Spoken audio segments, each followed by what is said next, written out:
start with the physicality of the character, and that's how you arrive at who the character is. You start by looking at them, and that's very important.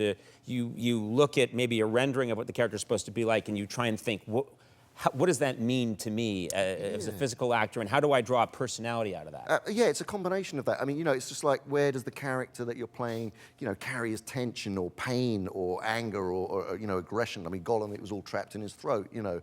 That's true, yeah. Do you know what I mean? It's locating these centers of physics. For me, you know, certain actors like, you know, I'll put this pair of shoes on and see if this feels right, or this jacket makes me feel right as a character. For me, it's really a lot about physicality and locating that as a central part of the psychology and the emotion of the character. If, let's say there were to be a movie one day about myself, and, you know, I'm no longer around. There's no movie about you, no? Yeah, not yet. Yeah, Really? there was Conan the Barbarian, but those are lies, mostly.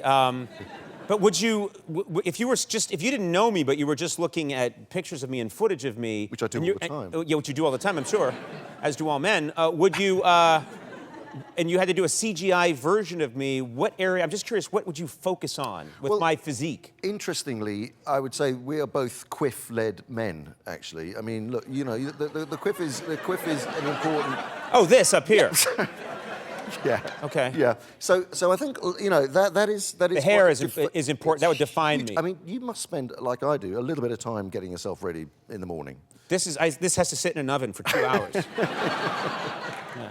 And because of your very graceful, slender, lithe kind of figure, and you're a great mover, by the way. I mean, I've seen you move, and it's pretty spectacular. Thank you. I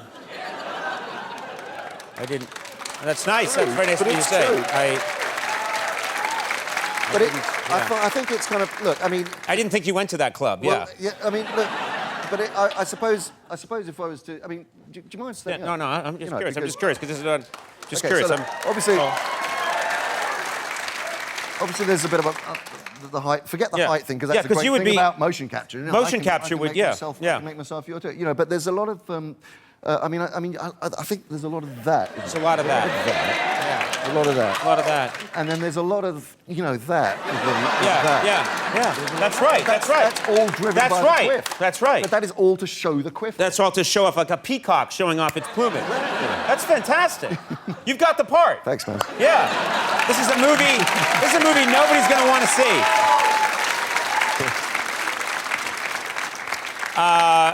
You know what I'm very excited about is there is more Oscar support now for, you know, when motion capture first came along, I think there was a disconnect where people, probably in the Academy and people that vote for Oscars, thought, we're not sure, does this count? What kind of acting is this? They weren't sure. It takes a long time for people to catch up. And I really do now feel that your abilities and what you're doing and this whole new art form that you and others like you have created has been recognized now. It's really exciting. It is. I mean, it is great that it's finally being kind of understood.